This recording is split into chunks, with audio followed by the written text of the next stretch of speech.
শোনা যাচ্ছে সে গুজরাট থেকে আসছে। এবং মোদিও গুজরাট, দিদির ক্যান্ডিডেটও গুজরাট। যাই না কি ব্যাপার হচ্ছে এত। দেখুন, ইন্ডিয়া জোটে যে আলোচনা, সেখানে ইউসুফ পাঠানের জন্য গুজরাটে তারা সিট চাইতে পারত। ইন্ডিয়া জোটকে তো বলতে পারতো যে আমার গুজরাটে একটা ক্যান্ডিডেট দাও, তার নাম ইউসুফ পাঠান। তর্জন গর্জন হলেও বর্ষণ কিন্তু হচ্ছে না দিদিভাই। এবার ঠিক ভোটের আগে 100 দিনের কাজের টাকা দেওয়ার কথা মনে হলো। যদি আপনার ইচ্ছাই থাকতো, যদি সততাই থাকতো, তাহলে ভোটের আগে টাকা না দিয়ে যখন তারা কাজ পাচ্ছিল না তখনই দিতে পারতেন। শোনা যাচ্ছে সে গুজরাট থেকে আসছে। এবং মোদিও গুজরাট, দিদির ক্যান্ডিডেটও গুজরাট। যাই না কি ব্যাপার হচ্ছে এত। মোদি অমিত শাহ গুজরাট থেকে আসছে, দিদির ক্যান্ডিডেটও গুজরাট থেকে আসছে। দেখুন, ইন্ডিয়া জোটে যে আলোচনা, সেখানে ইউসুফ পাঠানের জন্য গুজরাটে তারা সিট চাইতে পারত। ইন্ডিয়া জোটকে তো বলতে পারতো যে আমার গুজরাটে একটা ক্যান্ডিডেট দাও, তার নাম ইউসুফ পাঠান, আমি গুজরাট থেকে তাকে জেতাতে চাই, নির্বাচিত করতে চাই, বলতে কি পারতো না? সেটা কি আরো মানানসই হতো না? ইউসুফ পাঠান গুজরাট থেকে দাঁড়াতো, সেটা তো মানানসই হতো। এখন তো সময় আছে, বলতে পারে ইন্ডিয়া জোটকে যে আমার ইচ্ছা ইউসুফ পাঠানকে সম্মানিত করবার, তাই গুজরাটে একটা টিকিট দেওয়া হোক। তা তো বলতে পারত। ইউসুফ পাঠানকে সম্মানিত করবার ইচ্ছা থাকলে তাকে রাজ্যসভার এমপি করতে পারত। তা তো করেনি দিদিভাই। দিদিভাই জাতে মাতাল তালে ঠিক জানে, জেলার নাম মুর্শিদাবাদ, সংখ্যালঘু ভোট একটা এখানটায় বিষয়। সংখ্যালঘু ভোটকে না কাটতে পারলে অধীরচদিকে রুখা যাবে না, তাই সংখ্যালঘু ভোট কেটে দাও। আর হিন্দু ভোটকে ধাক্কা মেরে বলো যে মোদির দলে ভোট দাও। কিন্তু খেলাটা তো সহজ। এ খেলা যে হবে অনেক অনেক অনেক আগে আমি এই ঘরে বসে আমার পার্টির নেতাদের, কর্মীদের সবাইকে বলেছি। খালি জেনে নেবেন আপনারা। আজকে ভালো লাগছে কি, আমি যেটা আশঙ্কা করেছিলাম সেটা সত্য হলো।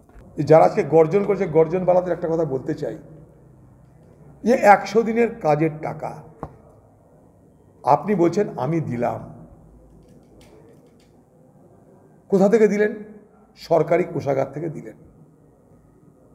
কেন্দ্র যদি এই টাকাটা আপনাকে দিত, তাহলে এই টাকাটা 100 দিনের জন্য আপনাকে ব্যয় করতে হতো না। তাহলে এই টাকাটা আপনি অন্য কোথাও খরচ করতেন, হয় হাসপাতালে, নয় রাস্তায়, কোথাও না করে খরচা করতেন, উন্নয়নে বা খরচা করতে পারতেন। তা আমার প্রশ্ন, আপনি কেন সরকারি কোষাগার থেকে এই টাকাটা খরচা করবার আগে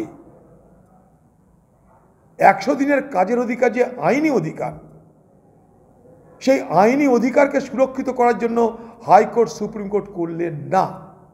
এটা তো আইন। কেউ আইন ভাঙলে কোর্টে যান। আপনার দলের চোরদের, লুটেরাদের, ধর্ষণকারীদের, দুর্নীতিগ্রস্তদের বাঁচানোর জন্য আপনি কোটি কোটি টাকা খরচা করে সুপ্রিম কোর্ট করছেন। ইভেন শাহজাহান শেখদেরকে বাঁচানোর জন্য আপনি সুপ্রিম কোর্ট করছেন। মা বোনদের, ধর্ষণকারীদের বাঁচানোর জন্য সুপ্রিম কোর্ট করছেন। শাহজাহান, উত্তম হাজরা, শিবু হাজরাদের বাঁচানোর জন্য সুপ্রিম কোর্ট করছেন।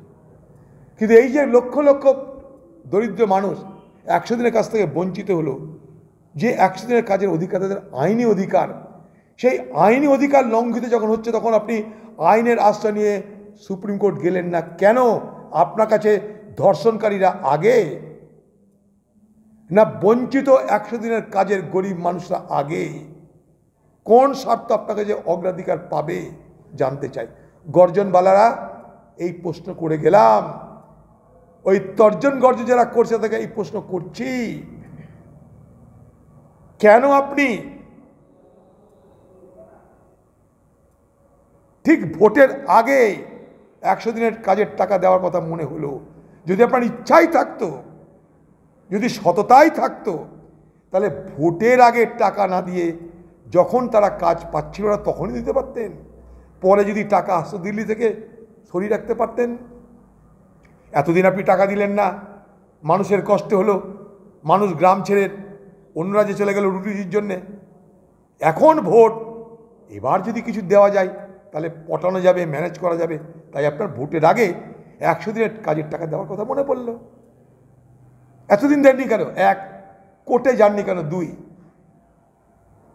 আপনি মানুষের সঙ্গে চালাকি করছেন। আজকে তর্জন গর্জন যেটা হচ্ছে, সেখানে কত টাকা খরচা হচ্ছে আমরা জানতে চাই, সেই টাকা কে দিচ্ছে সেটাও জানতে চাই। এই অধিকার আমাদের আছে। কোটি কোটি কোটি কোটি টাকা খরচা হচ্ছে, এত খাওয়া দাওয়া থাকা বাস, কোথা থেকে আসছে এত টাকা? কোথা থেকে আসছে? কে দিচ্ছে আপনাদের? তারা কি ভালোবেসে দিচ্ছে, না পঞ্চায়েত লুটের টাকা এগুলো,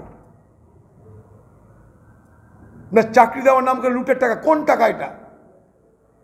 না মিউনিসিপ্যালিটি লুটের টাকা? কোন টাকা এটা? আমরা জানতে চাই। আবার বলি, তর্জন গর্জন হলেও বর্ষণ কিন্তু হচ্ছে না দিদিভাই। এবার এটা কর্পোরেট, হাজার হাজার কোটি টাকা খরচা হচ্ছে, অসুবিধা কী আছে?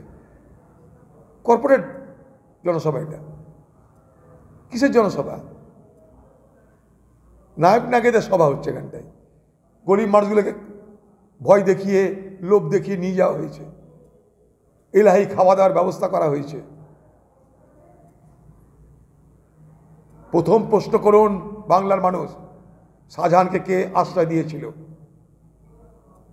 প্রথম প্রশ্ন করুন বাংলার মানুষ, সন্দেশকারীদের শাহজাহান, শিবু, উত্তমরা কি করে আজকে আমার ঘরের মা বোনদেরকে ধর্ষণ করার হিম্মত পেল?